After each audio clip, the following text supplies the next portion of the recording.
All right, let's welcome back to Straight Fire. Familiar face, man. He's one of the great NFL podcasters out there. He was at the Athletic. He's now at the Ringer. Sheil Kapadia. Sheil, how you doing, man?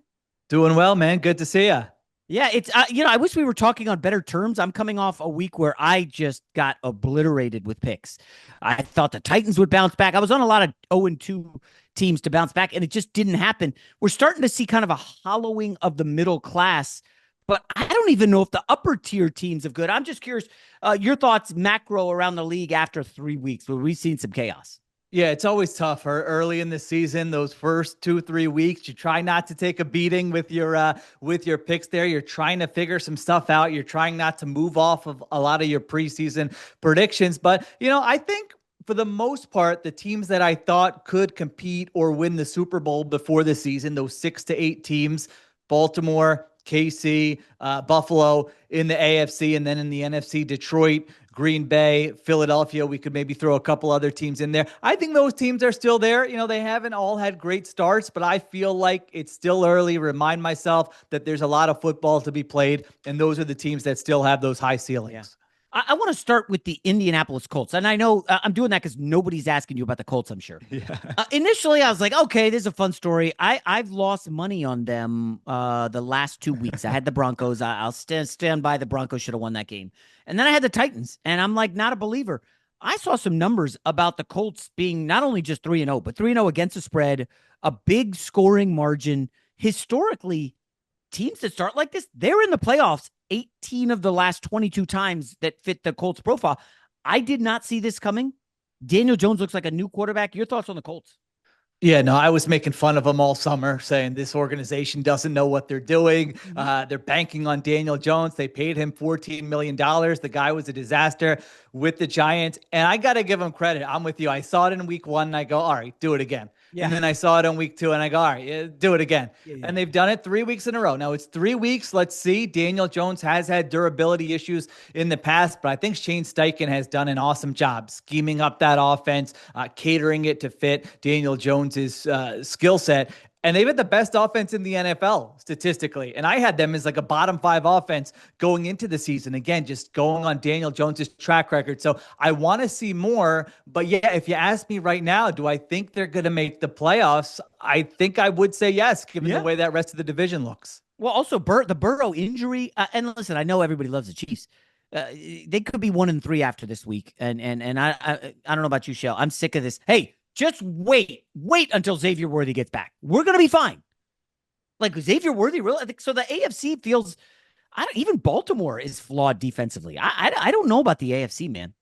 Yeah, they're vulnerable. All these teams are vulnerable. The Bills are the favorites. They're 3-0. They've got the easiest schedule the rest of the way of any team in the NFL. So they are in a nice spot here to if they can just take care of business. Now there's a long way to go, but they're in the driver's seat for the 1 seed. The Chiefs still to me, it's like I'm not going to say they're going to win the Super Bowl. They are a flawed team. I don't like watching their offense. I didn't like watching it last year. I didn't think their offseason moves were really going to work out, but they still have a high floor. Like they're going to be in the yes, are they going to be in the playoffs? I would say yes. Do they have a chance to win the AFC West? I would say yes. Like they've been in all these games.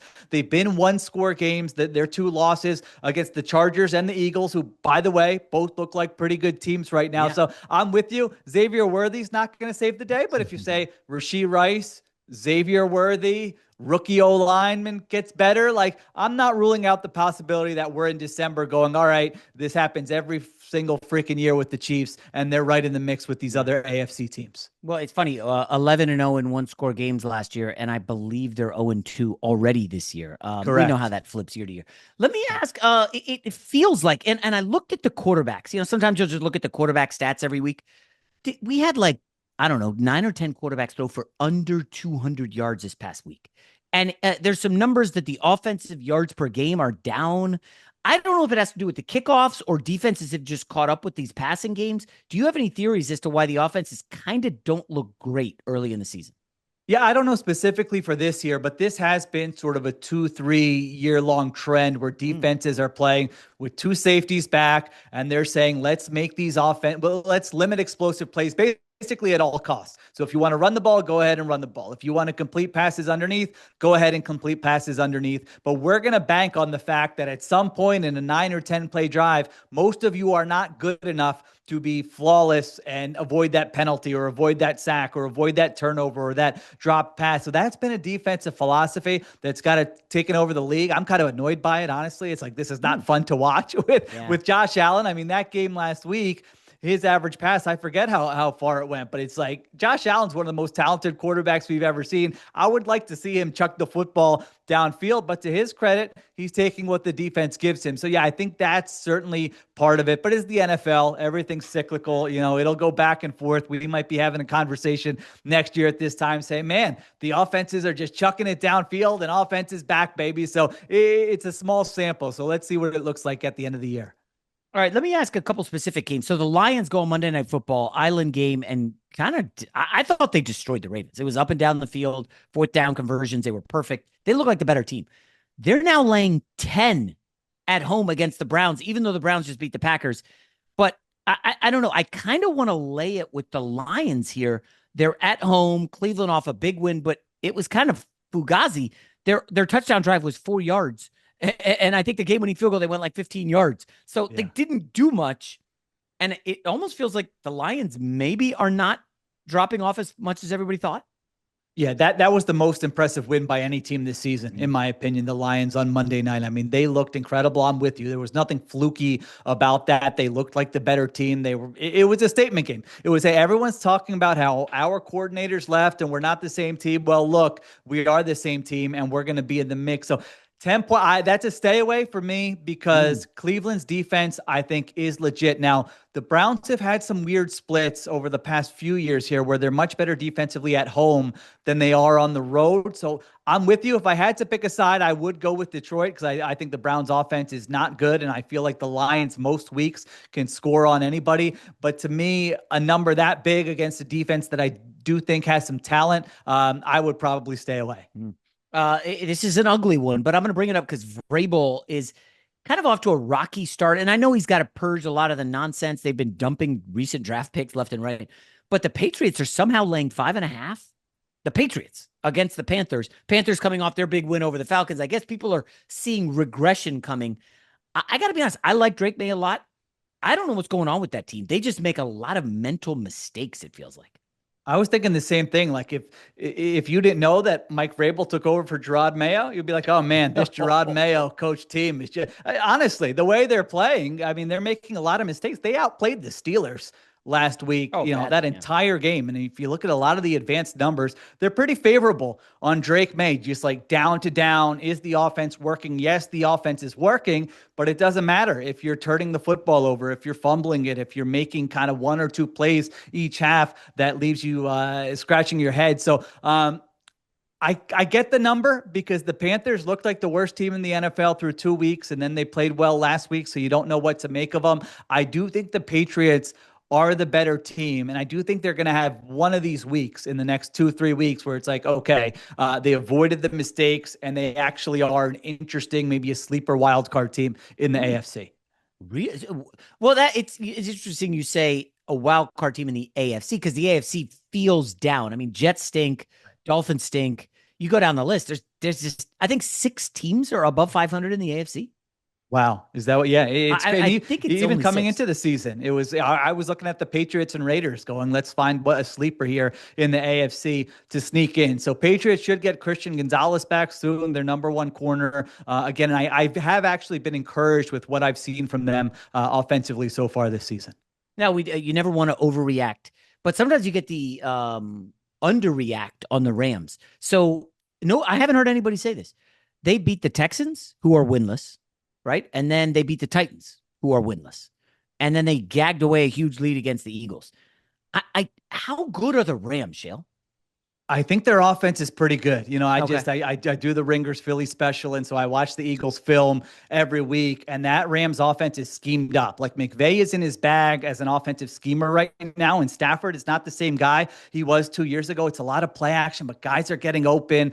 They're running the football. Well, Stafford, I feel like no one wants to criticize Stafford. He missed some throws on third down last week Mm. that could have flipped that game. And then what always makes me nervous about McVay, and you saw it rear its ugly head last week, is that his game management, man, he is conservative. He Yeah. doesn't follow the analytics. He turtles. I mean, he had 4 or 5 times in that game. He could have gone for it on a 4th and 2, on a 4th and 3. He could have gone for a touchdown at the end of the first half. And it just kind of boggles my mind that a guy who's so good at the hard parts of coaching and has that mentality, like, let's be aggressive. Then when it comes to making those decisions in game, he's like, let's be conservative. And they start thinking about the worst case scenario. So that makes me a little bit nervous with the Rams, but I do see their ceiling. I don't know that Stafford's going to be able to do it for 17 games, but if you just said like this weekend, I think they could play with almost any team in the NFL. Mm. Yeah. So NFC is a little tougher because it feels like a lot of teams are good. Packers, obviously the Eagles.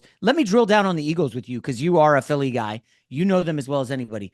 I'm just going to skip over all the positive stuff because we know that. Yeah. A few negatives. We'll start with Saquon Barkley, who we knew he had a heavy workload last year. I haven't seen the pop in the juice that I saw last year. I think he's at like 3.3 yards per carry. Your early thoughts on Saquon, and do they need to supplement him with a little more Tank Bigsby or whoever?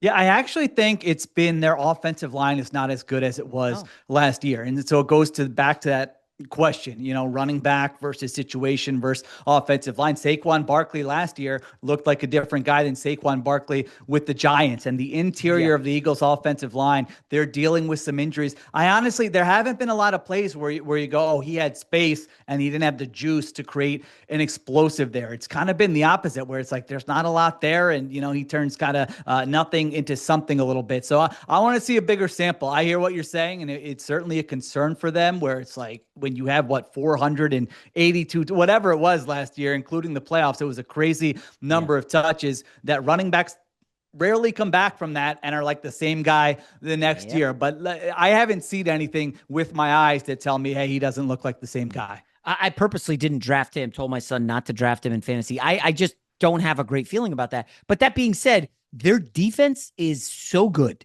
My old neighbor, I was talking to him last night, and he's like an Eagles guy through and through. They have like an Eagles flag outside their house. He's like, we're 19-1 in the last 20 games. And the loss was when Jalen Hurts got hurt and had to leave. Why are people not calling this like a historically great defense? And I'm like, he's got to put, Jordan Davis and Jalen Carter in the middle is like Chicago Bears 1985 stuff. Yeah, no, I think it's 17 in a row when Jalen Hurts has started and finished a game, which is like, it's crazy. I tell Eagles fans, I'm like, you'll never see a stretch like this again in your life. I don't care how long you live. But yeah, defensively, they are good, and it's been a different team than last year because they lost a lot of guys in free agency. But Jordan Davis, you identified, he looks like a different guy this year. He's playing more snaps. He's been more impactful. And so they've got some injuries there where they're going to have to sort through it. They're not great at their second corner spot. But these are first world problems for a team. You still look at their roster and their depth chart, and it's like, all right, they're going to win a lot of games this year. So let me ask. So the second corner slot is kind of a weakness. This week's matchup against the Bucks, no Mike Evans, and it's basically no Godwin yet. No, I think Jalen McMillan is there for. He's out. So it's basically Ibuka. Do the Eagles play enough? Will they scheme up defensively where they just have, I don't know, Cooper DeJean follow Ibuka? Would that be a thing?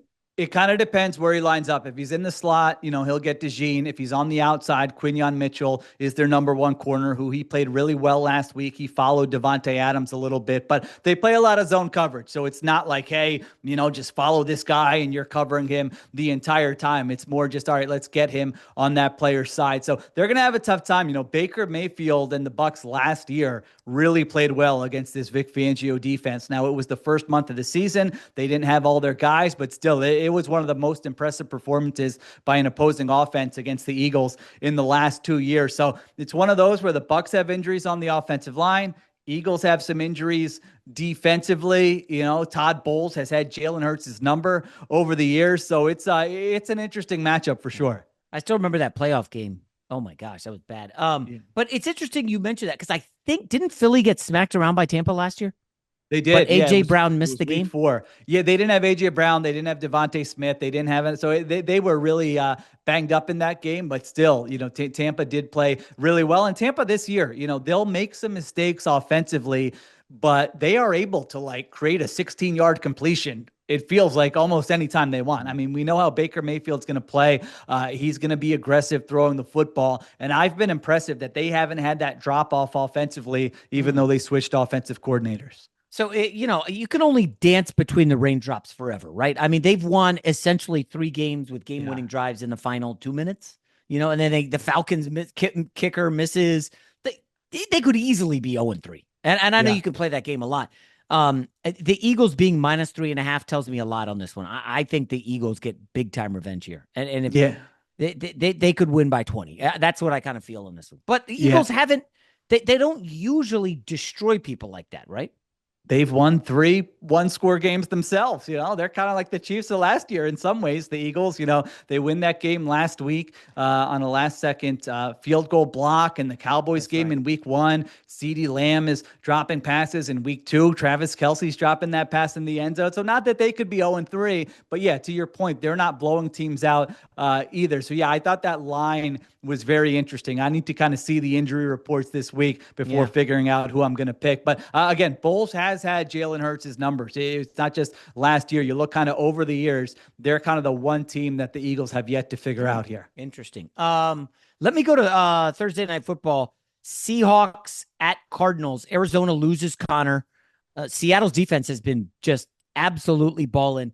That being said, I wrote down these are the quarterbacks they played. Brock Purdy in the opener, who didn't have Ayuk. I think Kittle got hurt in that game. He was like throwing the backups. They faced Aaron Rodgers, who I think is, kind of washed, not a top 50. And then they faced Spencer Rattler. So they've only given up 4 touchdowns in 31 drives. Seattle's defense is great. But they're facing a real offense here, no? I think a team that people thought they were going to have a real offense. I mean, I haven't been blown away by this Cardinals offense so far this year. Now last week it wasn't Kyler Murray. If guys could catch the ball, his numbers look a lot better, and maybe they win that game. But I don't think they've clicked offensively. I know there was a lot of buzz around the Cardinals coming into the season. To me, they're just always kind of around that 8 or 9 win team where if they get a little lucky, maybe they win 10. If they get a little unlucky, maybe they win 7. So yeah, I think the Seahawks defense is legit. I had them as the best defense in the NFL coming into the year. Wow, number 1? Yeah, number 1. I Over the believe in Eagles? Yeah, I did the rankings for the Ringer, and I had the Seahawks number 1. I think they're a great blend of talent, scheme, coaching, young players, vets, and I think they're legit. So I actually think the Cardinals are going to have a tough time on Thursday night. Wow. I didn't know you best in the. By the way, has anything changed dramatically? Like I thought the Broncos would be your one. They haven't been as great, but they've only allowed 4 touchdowns in 35 drives. They faced Cam Ward, Daniel Jones, and Justin Herbert. Was Denver your number 2 defense? No, I had the Texans 2. I had the Eagles 3. And I think I had the Broncos in that 4 to 6 range, along with the Ravens and another team. But yeah, the defense hasn't been the issue for the Broncos. You look at what they're doing defensively. I thought they played well last week against the Chargers, but offensively, they have not taken that leap that I think some people thought they were going to take in terms of being a Super Bowl contender. All right, a couple more real quick. So I think you just said that you like the Texans defense a lot coming in. I got to be honest, the offense has been dreadful. Their offensive line, we knew it would be bad, and the rookie left tackle's getting cooked. But I feel like people just keep making excuses for C.J. Stroud because he had such a good rookie year and he was drafted 2nd overall. Why can't we just call him out for not being good this season at all? Yeah, I've been one of the people making excuses for it. I can't shake what I saw his rookie season, and I thought those were bad circumstances last year, and I was bullish on him this year. But yeah, I do think he's developed some bad habits. I don't think it's a great situation for him, but still, if you're a great quarterback, you can overcome bad situations. It doesn't mean you're going to have a top 5 offense, but you should be able to reach a level of competency. And they flat out had one of the worst offenses in the NFL. I mean, you watched that game last week. Like, I was wondering, do they practice during the week? Geez. When it was like any positive play for the Texans feels like a surprise. I can't believe why it's maybe the most frustrating offense in the NFL to watch right now. So yeah, I want to give them a little bit more time, but we are going on 2 years. Like this looked bad last year. They were a disappointment. They made changes on the offensive line. They made changes with the offensive coordinator, and it still looks bad this year. So that's I mean, given how bad their offense is, they're what, 7.5 favorites, 7.5 point favorites this week Yeah. against the Titans, where I'm going, man, are they going to be able to score more than 14 points in this football game? That's a ridiculous line. But I'm done with the Texans. They Oh no, keep killing don't me. bet on Brian Callahan. No, that is rule number one of the 2025 season. Do Yeah. not bank on that team to do anything. All right, we'll wrap up with where's this game? Chargers Giants. Okay. So Jackson Dart's getting the start, and Jesse Minter has essentially been one of the better defensive coordinators over the last season and a third, or whatever this is. Why on earth is Daboll doing this? Do you think he feels like, hey man, I got to make him? Russell Wilson's been that bad, or do you think he's worried about his job? Because this is a difficult spot against a really good Chargers defense. Oh, of course, this is to save his job. I mean, this is his last card to play as an NFL head coach of the Giants. I mean, if he goes 6-11 with Russell Wilson this year, like you're not keeping your job doing that. His only hope is that Jackson Dart, they don't have to win a lot of games. Jackson Dart doesn't have to be offensive rookie of the year. He needs to reach a certain threshold where you say, hey, there's something here with this Brian Daboll, Jackson Dart relationship and partnership, and that, hey, just give it one more year, let him develop him next year, and maybe you really have something. So I think that's the card he's playing. I know the Chargers are a tough defense. The Giants have the hardest schedule in the NFL. Like if you're, you could have waited a week, but then it's like, all right, after that, I think they got the Eagles and I think they have Denver. So it's, there's no time you can put him in where you're like, okay, he's going to be safe here for the next month. You just have to scheme around it and figure out a way to put him in position to make plays. So we'll see what it looks like. It could be ugly. There's no doubt it could be ugly, but that was his last card to play. Yeah, Jim Harbaugh, man, him and Herbert. It's early, right? It's early. I wouldn't be shocked if they're in the AFC Championship game, man. They're more. Would you agree they're more complete than the Bills or Ravens right now? I don't trust them more than the Bills. Well, I think that's maybe the franchise. Complete. I think complete is complete. Because they have a better defense with the way they're playing, guys, right? They do right now, yes, and I think they will have a better defense than the Bills. I think there's a chance the Ravens, once we get to November, December, this happened last year where they got off to a slow start and then their defense started to play really well. So Chargers are not the most talented team, and that really held me back from picking them to do big things this year. When you just look at the offensive line, the defensive line, but they've got the coach, they've got a quarterback who's playing really well, and then a guy like Quentin Johnson. Like I was worried about their pass catching unit, and he's sixth in the NFL in receiving yards. I can't believe it. I mean, Herbert trusts him. He's going sixth in the entire NFL through 3 weeks. So I think they got something there. Yeah, they've been a pleasant surprise through 3 weeks. There's no doubt about it. All right, Sheil Kapadia, The Ringer, great stuff. As always, continued success on the podcast, my man. All right, thanks for having me. Talk to you soon.